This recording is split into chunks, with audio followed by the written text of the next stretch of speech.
White Fang by Jack London, Part 3, Chapter 1, The Makers of Fire. The cub came upon it suddenly. It was his own fault. He had been careless. He had left the cave and run down to the stream to drink. It might have been that he took no notice because he was heavy with sleep. He had been out all night on the meat trail and had but just then awakened. And his carelessness might have been due to the familiarity of the trail to the pool. He had traveled it often, and nothing had ever happened on it. He went down past the blasted pine, crossed the open space, and trotted in amongst the trees. Then at the same instant he saw and smelt. Before him, sitting silently on their haunches, were 5 live things, the like of which he had never seen before. It was his first glimpse of mankind. But at the sight of him the 5 men did not spring to their feet, nor show their teeth, nor snarl. They did not move, but sat there, silent and ominous. Nor did the cub move. Every instinct of his nature would have impelled him to dash wildly away, had there not suddenly and for the first time arisen in him another and counter instinct. A great awe descended upon him. He was beaten down to movelessness by an overwhelming sense of his own weakness and littleness. Here was mastery and power, something far and away beyond him. The cub had never seen man, yet the instinct concerning man was his. In dim ways he recognized in man the animal that had fought itself to primacy over the other animals of the wild. Not alone out of his own eyes, but out of the eyes of all his ancestors was the cub now looking upon man, out of eyes that had circled in the darkness around countless winter campfires, that had peered from safe distances and from the hearts of thickets at the strange 2-legged animal that was lord over living things. The spell of the cub's heritage was upon him, the fear and the respect born of the centuries of struggle and the accumulated experience of the generations. The heritage was too compelling for a wolf that was only a cub. Had he been full grown, he would have run away. As it was, he cowered down in a paralysis of fear, already half proffering the submission that his kind had proffered from the first time a wolf came in to sit by man's fire and be made warm. One of the Indians arose and walked over to him and stooped above him. The cub cowered closer to the ground. It was the unknown, objectified at last, in concrete flesh and blood, bending over him and reaching down to seize hold of him. His hair bristled involuntarily, his lips writhed back, and his little fangs were bared. The hand, poised like doom above him, hesitated, and the man spoke laughing, "Wabamabirski ipata!" Look, the white fangs. The other Indians laughed loudly and urged the man on to pick up the cub. As the hand descended closer and closer, there raged within the cub a battle of the instincts. He experienced 2 great impulsions, to yield and to fight. The resulting action was a compromise. He did both. He yielded till the hand almost touched him, then he fought, his teeth flashing in a snap that sank them into the hand. The next moment he received a clout alongside the head that knocked him over on his side. Then all fight fled out of him. His puppyhood and the instinct of submission took charge of him. He sat up on his haunches and ki-yied. But the man whose hand he had bitten was angry. The cub received a clout on the other side of his head, whereupon he sat up and ki-yied louder than ever. The 4 Indians laughed more loudly, while even the man who had been bitten began to laugh. They surrounded the cub and laughed at him, while he wailed out his terror and his hurt. In the midst of it he heard something. The Indians heard it too, but the cub knew what it was, and with a last long wail that had in it more of triumph than grief, he ceased his noise and waited for the coming of his mother, of his ferocious and indomitable mother who fought and killed all things and was never afraid. She was snarling as she ran. She had heard the cry of her cub, and was dashing to save him. She bounded in amongst them, her anxious and militant motherhood making her anything but a pretty sight. But to the cub, the spectacle of her protective rage was pleasing. He uttered a glad little cry and bounded to meet her, while the man-animals went back hastily several steps. The she-wolf stood over against her cub, facing the men, with bristling hair, a snarl rumbling deep in her throat. Her face was distorted and malignant with menace, even the bridge of the nose wrinkling from tip to eye, so prodigious was her snarl. Then it was that a cry went up from one of the men. "Quiche!" was what he uttered. It was an exclamation of surprise. The cub felt his mother wilting at the sound. "Quiche!" the man cried again, and this time with sharpness and authority. And then the cub saw his mother, the she-wolf, the fearless one, crouching down till her belly touched the ground, whimpering, wagging her tail, making peace signs. The cub could not understand. He was appalled. The awe of man rushed over him again. His instinct had been true. His mother verified it. She, too, rendered submission to the man-animals. The man who had spoken came over to her. He put his hand upon her head, and she only crouched closer. She did not snap, nor threaten to snap. The other men came up, and surrounded her, and felt her, and pawed her, which actions she made no attempt to resent. They were greatly excited, and made many noises with their mouths. These noises were not indication of danger, the cub decided, as he crouched near his mother, still bristling from time to time, but doing his best to submit. "It is not strange," an Indian was saying. "Her father was a wolf. It is true her mother was a dog, but did not my brother tie her out in the woods all of 3 nights in the mating season? Therefore was the father of Quiche a wolf." "It is a year, Grey Beaver, since she ran away," spoke a second Indian. "It is not strange, Salmon Tongue," Grey Beaver answered. "It was the time of the famine, and there was no meat for the dogs." "She has lived with the wolves," said a third Indian. "So it would seem, Three Eagles," Grey Beaver answered, laying his hand on the cub. "And this be the sign of it." The cub snarled a little at the touch of the hand, and the hand flew back to administer a clout, whereupon the cub covered its fangs and sank down submissively, while the hand, returning, rubbed behind his ears and up and down his back. "This be the sign of it," Grey Beaver went on. "It is plain that his mother is Quiche, but this father was a wolf. Wherefore is there in him little dog and much wolf. His fangs be white, and White Fang shall be his name. I have spoken. He is my dog. For was not Quiche my brother's dog? And is not my brother dead?" The cub, who had thus received a name in the world, lay and watched. For a time the man-animals continued to make their mouth noises. Then Grey Beaver took a knife from a sheath that hung around his neck, and went into the thicket and cut a stick. White Fang watched him. He notched the stick at each end, and in the notches fastened strings of rawhide. One string he tied around the throat of Quiche. Then he led her to a small pine, around which he tied the other string. White Fang followed and lay down beside her. Salmon Tongue's hand reached out to him and rolled him over on his back. Quiche looked on anxiously. White Fang felt fear mounting in him again. He could not quite suppress a snarl, but he made no offer to snap. The hand, with fingers crooked and spread apart, rubbed his stomach in a playful way and rolled him from side to side. It was ridiculous and ungainly, lying there on his back with legs sprawling in the air. Besides, it was a position of such utter helplessness that White Fang's whole nature revolted against it.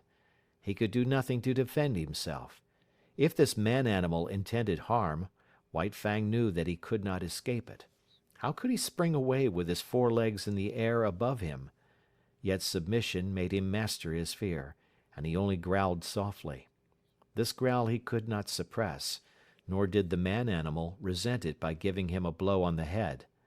And furthermore, such was the strangeness of it, White Fang experienced an unaccountable sensation of pleasure as the hand rubbed back and forth. When he was rolled on his side, he ceased to growl. When the fingers pressed and prodded at the base of his ears, the pleasurable sensation increased.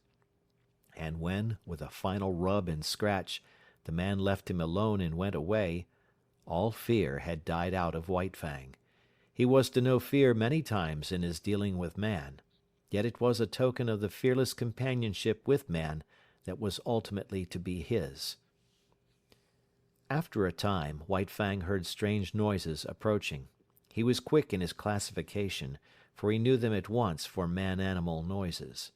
A few minutes later the remainder of the tribe, strung out as it was on the march, trailed in.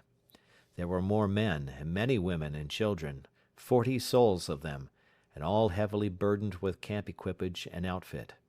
Also there were many dogs, and these, with the exception of the part-grown puppies, were likewise burdened with camp outfit.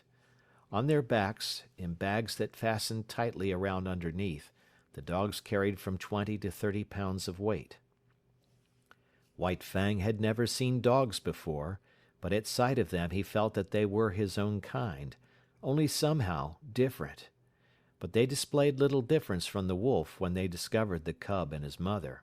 There was a rush. White Fang bristled and snarled and snapped in the face of the open-mouthed oncoming wave of dogs, and went down and under them, feeling the sharp slash of teeth in his body, himself biting and tearing at the legs and bellies above him. There was a great uproar.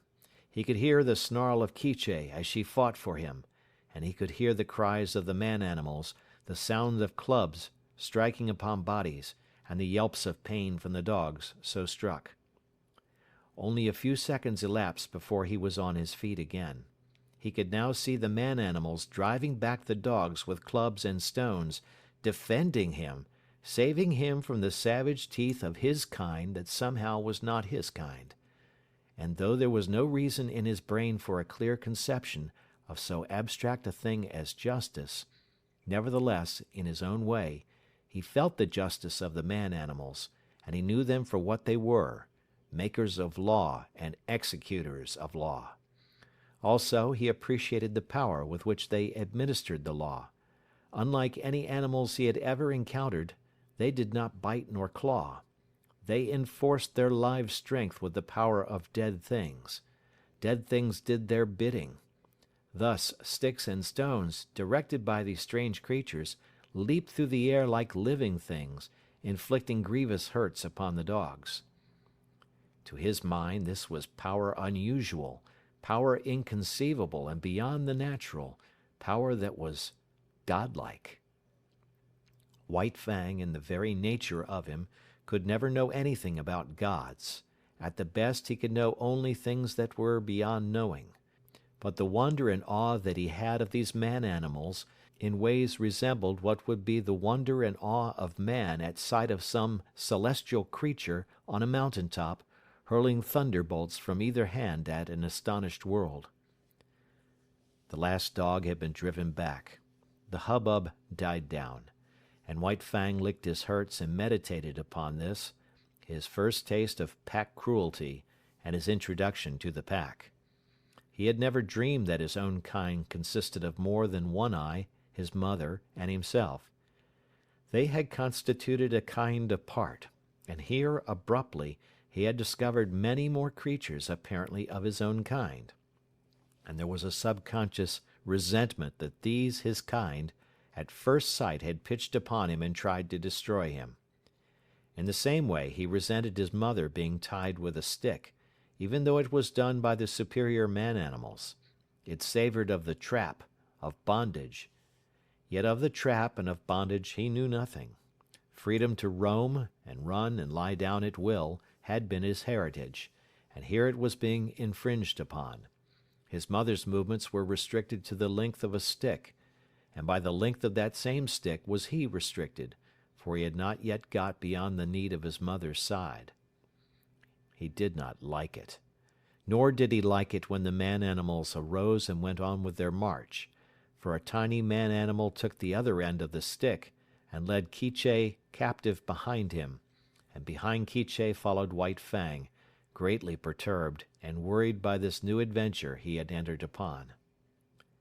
They went down the valley of the stream, far beyond White Fang's widest ranging, until they came to the end of the valley, where the stream ran into the Mackenzie River. Here, where canoes were cached on poles high in the air, and where stood fish racks for the drying of fish, camp was made, and White Fang looked on with wondering eyes. The superiority of these man-animals increased with every moment. There was their mastery over all these sharp-fanged dogs.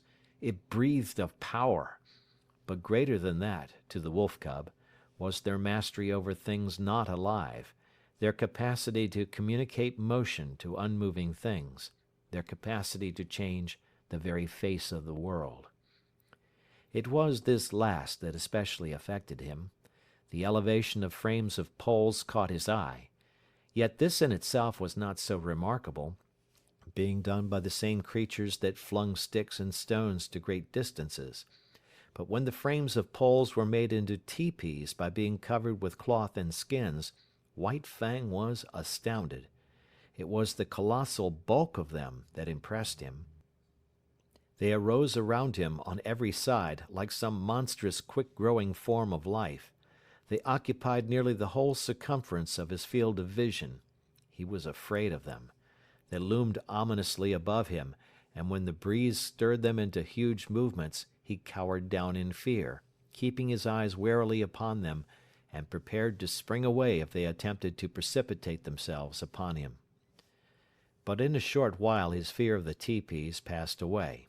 He saw the women and children passing in and out of them without harm, and he saw the dogs trying often to get into them, and being driven away with sharp words and flying stones. After a time, he left Quiche's side and crawled cautiously toward the wall of the nearest tepee. It was the curiosity of growth that urged him on, the necessity of learning and living and doing that brings experience. The last few inches to the wall of the tepee were crawled with painful slowness and precaution. The day's events had prepared him for the unknown to manifest itself in most stupendous and unthinkable ways. At last his nose touched the canvas. He waited. Nothing happened. Then he smelled the strange fabric, saturated with the man smell. He closed on the canvas with his teeth and gave a gentle tug. Nothing happened, though the adjacent portions of the tepee moved. He tugged harder. There was a greater movement. It was delightful. He tugged still harder, and repeatedly, until the whole tepee was in motion. Then the sharp cry of a squaw inside sent him scampering back to Quiche, and after that he was afraid no more of the looming bulks of the tepees. A moment later he was straying away again from his mother. Her stick was tied to a peg in the ground, and she could not follow him. A part-grown puppy, somewhat larger and older than he, came toward him slowly, with ostentatious and belligerent importance. The puppy's name, as White Fang was afterward to hear him called, was Lip Lip. He had had experience in puppy fights and was already something of a bully. Lip Lip was White Fang's own kind, and being only a puppy did not seem dangerous, so White Fang prepared to meet him in a friendly spirit. But when the stranger's walk became stiff-legged and his lips lifted clear of his teeth, White Fang stiffened too and answered with lifted lips. They half-circled about each other, tentatively, snarling and bristling. This lasted several minutes, and White Fang was beginning to enjoy it as a sort of game. But suddenly, with remarkable swiftness, Lip Lip leaped in, delivering a slashing snap, and leaped away again. The snap had taken effect on the shoulder that had been hurt by the lynx, and that was still sore deep down near the bone. The surprise and hurt of it brought a yelp out of White Fang, but the next moment, in a rush of anger, he was upon Lip Lip and snapping viciously. But Lip Lip had lived his life in camp and had fought many puppy fights. 3 times, 4 times, and half a dozen times his sharp little teeth scored on the newcomer, until White Fang, yelping shamelessly, fled to the protection of his mother. It was the first of the many fights he was to have with Lip Lip, for they were enemies from the start, born so, with natures destined perpetually to clash. Quiche licked White Fang soothingly with her tongue, and tried to prevail upon him to remain with her. But his curiosity was rampant, and several minutes later he was venturing forth on a new quest. He came upon one of the man animals, Grey Beaver, who was squatting on his hams and doing something with sticks and dry moss spread before him on the ground. White Fang came near to him and watched. Grey Beaver made mouth noises which White Fang interpreted as not hostile, so he came still nearer. Women and children were carrying more sticks and branches to Grey Beaver. It was evidently an affair of moment. White Fang came in until he touched Grey Beaver's knee, so curious was he, and already forgetful that this was a terrible man animal. Suddenly he saw a strange thing like mist beginning to arise from the sticks and moss beneath Grey Beaver's hands. Then, amongst the sticks themselves, appeared a live thing, twisting and turning, of a color like the color of the sun in the sky. White Fang knew nothing about fire. It drew him as the light, in the mouth of the cave, had drawn him in his early puppyhood. He crawled the several steps toward the flame. He heard Grey Beaver chuckle above him, and he knew the sound was not hostile. Then his nose touched the flame, and at the same instant his little tongue went out to it. For a moment he was paralyzed. The unknown, lurking in the midst of the sticks and moss, was savagely clutching him by the nose. He scrambled backward, bursting out in an astonished explosion of ki-yis. At the sound, Quiche leaped snarling to the end of her stick, and there raged terribly because she could not come to his aid. But Grey Beaver laughed loudly and slapped his thighs, and told the happening to all the rest of the camp, till everybody was laughing uproariously. But White Fang sat on his haunches and ki-yied, a forlorn and pitiable little figure in the midst of the man animals. It was the worst hurt he had ever known. Both nose and tongue had been scorched by the live thing, sun-colored, that had grown up under Grey Beaver's hands. He cried and cried interminably, and every fresh wail was greeted by bursts of laughter on the part of the man animals. He tried to soothe his nose with his tongue, but the tongue was burnt too, and the two hurts coming together produced greater hurt, whereupon he cried more hopelessly and helplessly than ever. And then shame came to him. He knew laughter and the meaning of it. It is not given us to know how some animals know laughter, and know when they are being laughed at, but it was this way that White Fang knew it. And he felt shame that the man animals should be laughing at him. He turned and fled away, not from the hurt of the fire, but from the laughter that sank even deeper and hurt in the spirit of him. And he fled to Quiche, raging at the end of her stick like an animal gone mad, to Quiche, the one creature in the world who was not laughing at him. Twilight drew down and night came on, and White Fang lay by his mother's side. His nose and tongue still hurt, but he was perplexed by a greater trouble. He was homesick. He felt a vacancy in him, a need for the hush and quietude of the stream and the cave in the cliff. Life had become too populous. There were so many of the man animals, men, women, and children, all making noises and irritations. And there were the dogs, ever squabbling and bickering, bursting into uproars and creating confusions. The restful loneliness of the only life he had known was gone. Here the very air was palpitant with life. It hummed and buzzed unceasingly. Continually changing its intensity and abruptly variant in pitch, it impinged on his nerves and senses, made him nervous and restless, and worried him with a perpetual imminence of happening. He watched the man animals coming and going and moving about the camp. In fashion distantly resembling the way men look upon the gods they create, so looked White Fang upon the man animals before him. They were superior creatures, of a verity, gods. To his dim comprehension they were as much wonder-workers as gods are to men. They were creatures of mastery, possessing all manner of unknown and impossible potencies, overlords of the alive and the not alive, making obey that which moved, imparting movement to that which did not move, and making life, sun-colored and biting life, to grow out of dead moss and wood. They were fire-makers. They were gods. End of chapter 1.